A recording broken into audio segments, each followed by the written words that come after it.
China में लाखों लोगों की मौत हो चुकी है अकेले पिछले कुछ महीनों में, और पार्टी को पता था कि यह आ रहा है।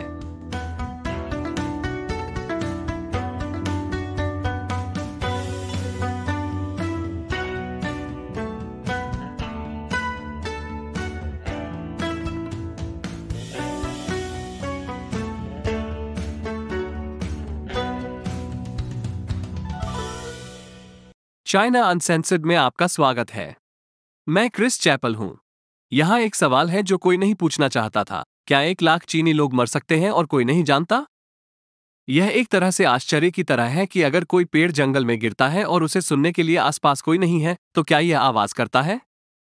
सिवाय किसी के आसपास नहीं, क्योंकि 1 लाख लोग मारे गए। तारांकन। पिछले कई महीनों में चीन में कोविड की लहर चली और कम्युनिस्ट पार्टी को पता था कि क्या करना है। मामलों की गिनती बंद करें, क्योंकि कुछ मॉडलों ने 1 लाख या अधिक मौतों की भविष्यवाणी की थी।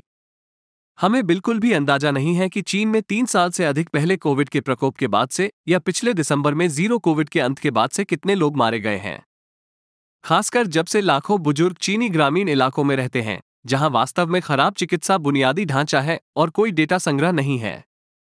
लेकिन चीनी सरकार ने गिनना बंद कर दिया, इसलिए कोई नहीं मरा। अरे, हो सकता है कि अगर हम गिनना बंद कर दें तो मुद्रास्फीति इतनी खराब नहीं लगेगी, मेरे एनएफटी बेकार नहीं होंगे, और जब भी मैं किसी से मिलने जाऊंगा तो मेरा कोलेस्ट्रॉल डॉक्टर को मुझ पर चिल्लाने नहीं देगा। कभी कभी महीनों के लिए पूरे शहर को लॉकडाउन कर दिया गया था। लोग भूखे मर रहे थे क्योंकि पर्याप्त भोजन नहीं था। बड़े पैमाने पर परीक्षण चीन में जीवन का एक दैनिक हिस्सा बन गया है। और फिर अचानक ये सब रुक गया। पिछले साल के अंत में कम्युनिस्ट पार्टी ने लगभग रातों रात जीरो कोविड को समाप्त कर दिया और देश पूरी तरह से तैयार था। 6 सप्ताह के भीतर देश का लगभग 80% संक्रमित हो गया था। जैसा कि मैंने कहा, हम नहीं जानते कि कितने लोग मारे गए, क्योंकि अधिकारियों को गिनती बंद करने के लिए कहा गया था। लेकिन बॉडी बैग ढेर हो गए और शमशान घाटों ने 24 घंटे लाशें जलाईं। मैंने ज़ोंबी सर्वनाश वाली फिल्में देखी हैं जिन्हें जीरो कोविड की तुलना में अधिक सफल प्रतिक्रिया मिली। चीनी कम्युनिस्ट पार्टी को अपनी योजना को मृतकों की लाल सुबह कहना चाहिए था।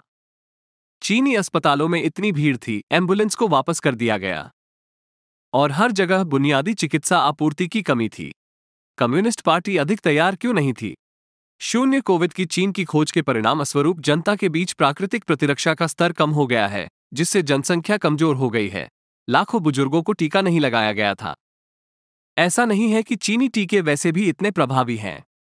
चीनी टीके बगीचे की नली से पानी बाहर रखने के लिए एक स्क्रीन डोर का उपयोग करने जैसा है। होने वाले हैं।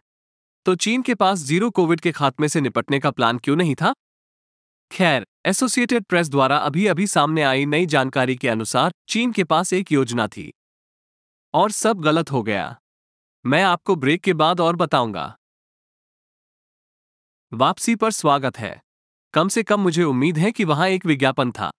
YouTube मूल रूप से विज्ञापन राजस्व में कटौती करके हमें व्यवसाय से बाहर करने की कोशिश कर रहा है, विशेष रूप से पागल साजिश के सिद्धांतों को कवर करने के लिए चीनी कम्युनिस्ट पार्टी को कवर करना, जहां से कोविड आया था। चाइना अनसेंसर्ड के मौजूद होने का एकमात्र कारण आप जैसे दर्शकों का समर्थन है। यदि आप चाइना अनसेंसर्ड देखना जारी रखना चाहते हैं तो कृपया patreon.com/China Uncensored पर जाकर और एक एपिसोड में $1 जितना कम योगदान करके शो का समर्थन करने में मदद करें। यदि यह बहुत अधिक है तो आप मासिक सीमा भी निर्धारित कर सकते हैं। और उन सभी को बहुत बहुत धन्यवाद जो पहले से ही योगदान दे रहे हैं। हम आपके बिना सीसीपी को बेनकाब नहीं कर सकते।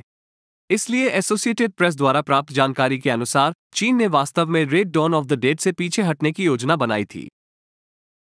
मेरा मतलब जीरो कोविड है। लेकिन सब कुछ गलत हो गया। साम्यवादी व्यवस्था की सभी समस्याओं का एक आदर्श उदाहरण। 2021 के अंत तक जीरो कोविड के लिए पहले से ही बड़ा सार्वजनिक विरोध था।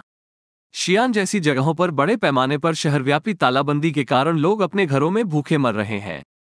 इसलिए चीनी नेता इस बात पर चर्चा करने लगे कि प्रतिबंध कैसे हटाए जाएं। यह नई जानकारी है। एपी ने मार्च 2022 से चीन की राज्य परिषद को एक रिपोर्ट की खोज की। 100 पन्नों की रिपोर्ट में शीर्ष चिकित्सा विशेषज्ञों ने स्टेट काउंसिल, चीन की कैबिनेट से धीरे धीरे बाहर निकलने की तैयारी के लिए विस्तृत प्रस्ताव प्रस्तुत किए।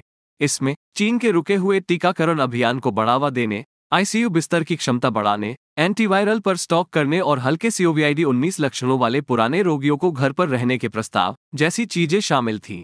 ये वास्तव में वाइज कंपेयर करता है, इसलिए समझदार मैं हूं कि उन्होंने अन्य देशों से विचार किया है। और फिर कम्युनिस्ट पार्टी वास्तविक रूप में इन योजनाओं की एक भयानक चीनी ने छू लिया जो तुरंत टूट गया, क्योंकि मार्च में हांगकांग में भी कोविड का घातक प्रकोप देखा गया था। उस समय के आसपास कोविड भी शंघाई में तेजी से फैलने लगा।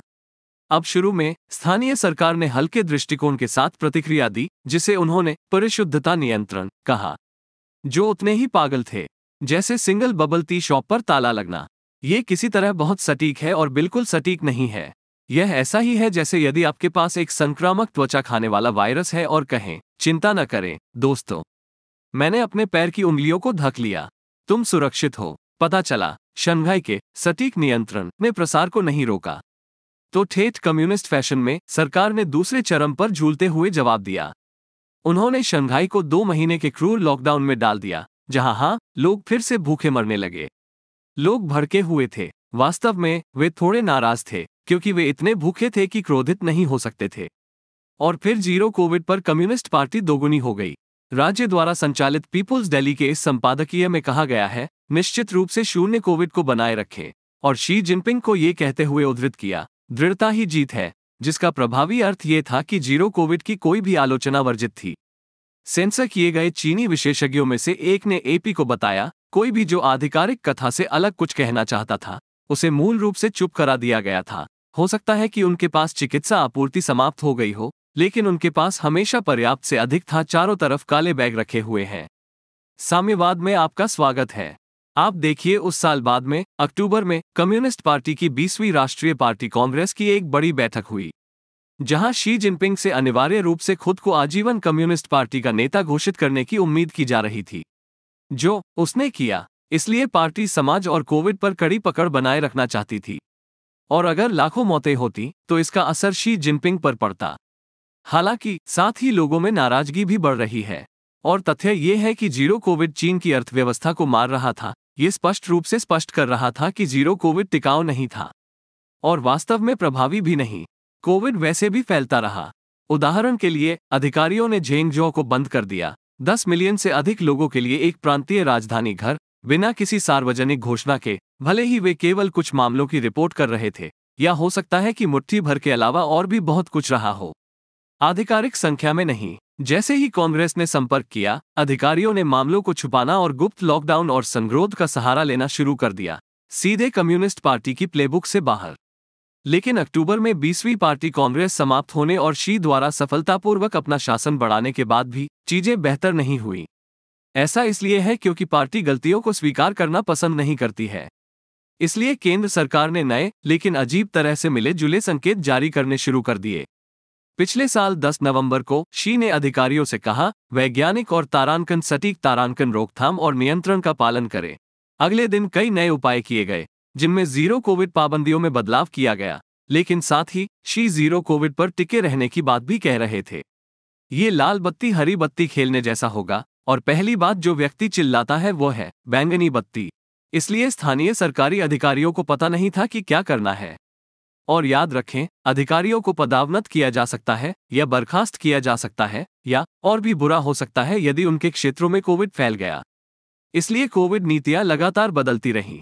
उदाहरण के लिए, हेबेई प्रांत की राजधानी को बंद कर दिया गया, खोल दिया गया और 9 दिनों के भीतर फिर से बंद कर दिया गया। तो फिर शी जिनपिंग ने शहर के अधिकारियों को बुलाकर स्थिति को मदद करने की कोशिश की और उन्हें ऐसे उपाय करने का निर्देश दिया जो न तो बहुत सख्त थे और न ही बहुत नरम। वाह, स्पष्टता के लिए धन्यवाद। उन्होंने इसे मापने के लिए किसे नियुक्त किया? गोल्डीलॉक्स। और फिर बांध फट गया। नवंबर के अंत में पूरे चीन में जीरो कोविड के खिलाफ बड़े पैमाने पर विरोध प्रदर्शन शुरू हो गए। प्रदर्शनकारी यहां तक चिल्ला रहे थे, सीसीपी नीचे उतरो, शी जिनपिंग नीचे उतरो। ये वास्तव में शी जिनपिंग और कम्युनिस्ट पार्टी के लिए एक सही अवसर था। जीरो कोविड खत्म होना था।